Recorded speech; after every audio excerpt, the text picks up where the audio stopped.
Yeah, it's true. My portfolio gave me a 176% return from May the 1st till this past Friday. And I wanted to let you know how I did it because my goal is to change your life. And I'll explain that to you in a bit.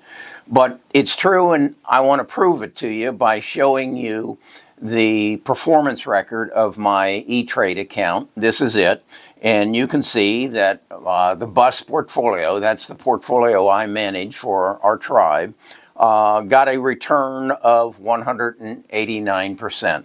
Now you might say, well, yeah, but maybe you added money along the way. Well, I didn't, and you're just going to have to believe that.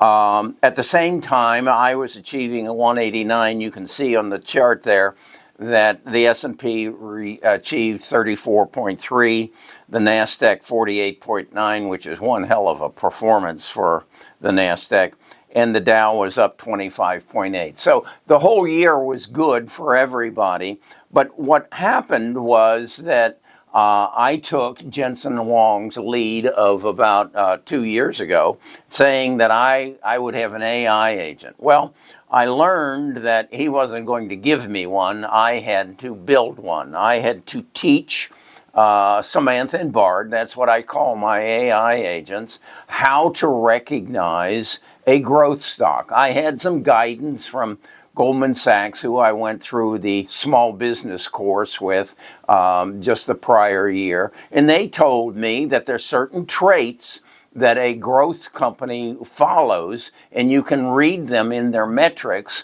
and see what they're doing, and then predict with the help of analysts what their price is going to be in the future. So I trained them how to recognize growth stocks, and I recognize that a growth stock goes through stages.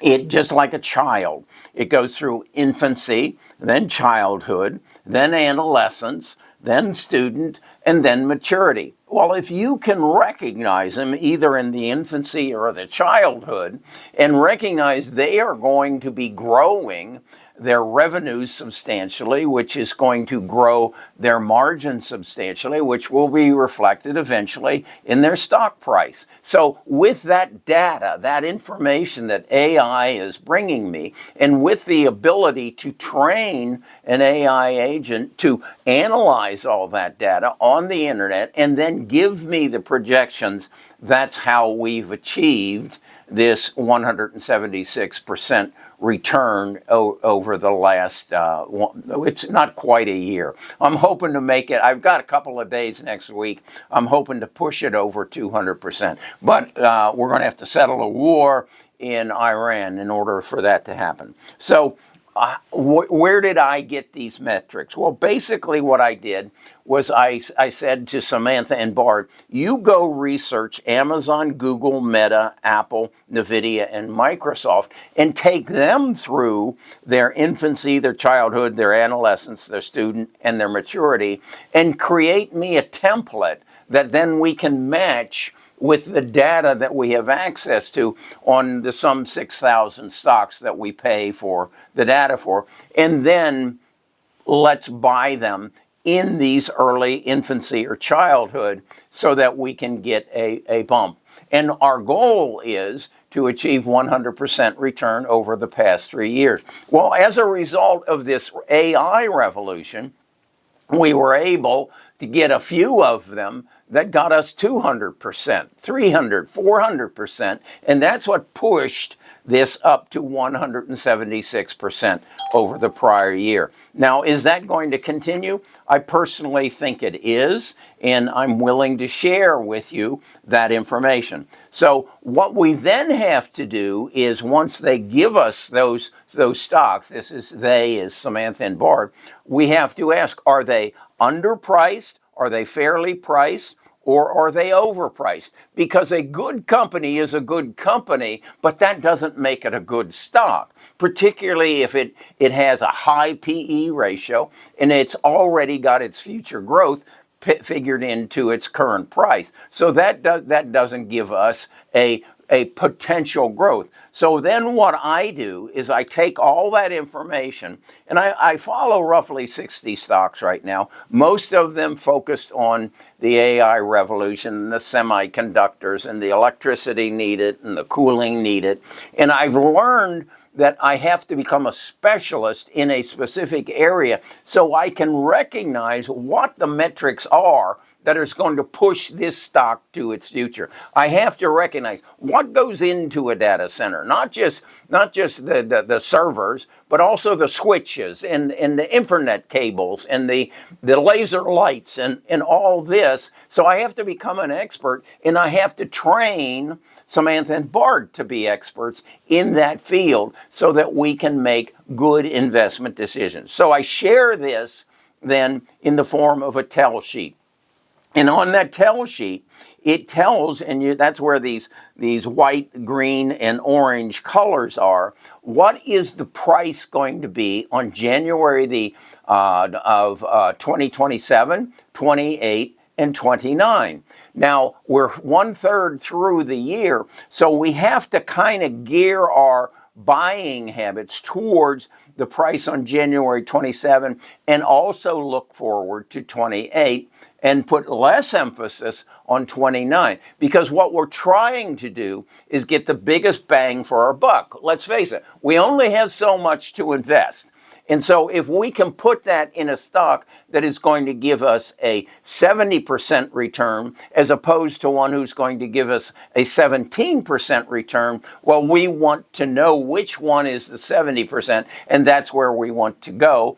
And maybe, just maybe, they'll outperform what Samantha and Bart have indicated, and it won't be 70%, it'll be 170% because of something that came their way. Now, how often do we update this? Well, every one of these stocks has a earnings report that they give and make public every 90 days. So we attend that call through the transcript. We analyze the call. We analyze what the analysts say, and then we change the numbers on the tell sheet so that we stay current.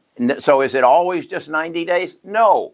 If they go and do something that creates a movement up or down, we immediately go and ask, what might that be? Well, let's say they go and borrow $17 billion to build a new facility. How did they borrow the money? Do they have the capability to pay it back? How is that going to affect their margins, and how is it going to affect their price in the future? So when a stock has an event like that, we go and we put Samantha and Bart on it again so that, in fact, it gets analyzed on a daily basis. So what I then did is I said, okay, I need to put this all, what I just explained to you, in a very understandable white paper so that I explain to you how I put this together and where we are now and where we think it's going to go in the future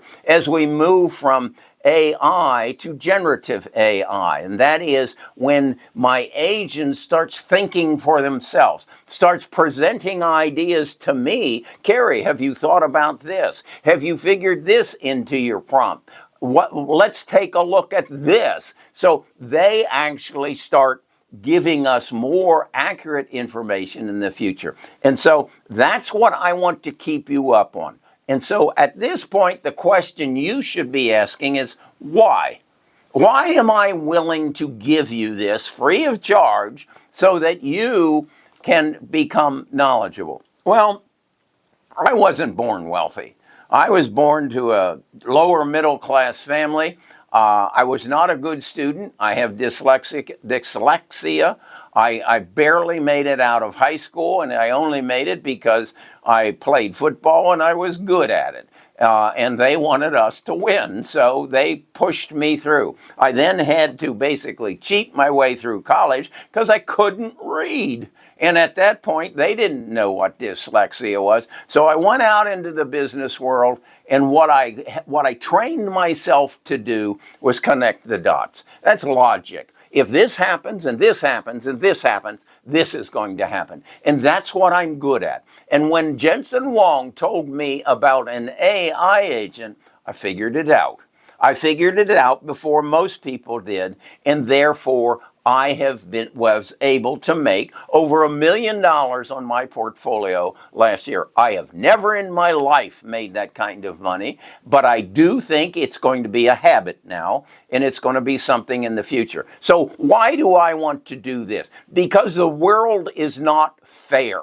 I did not get into Harvard. I do not know the influencers of this world, so I did not have the advantages that the wealthy did. Hell, I did not have the advantages of the birth canal. I did not come from a woman who was married to a wealthy man and we had wealth. I did not marry a wealthy woman. Nita has done her part, but no, her parents weren't billionaires.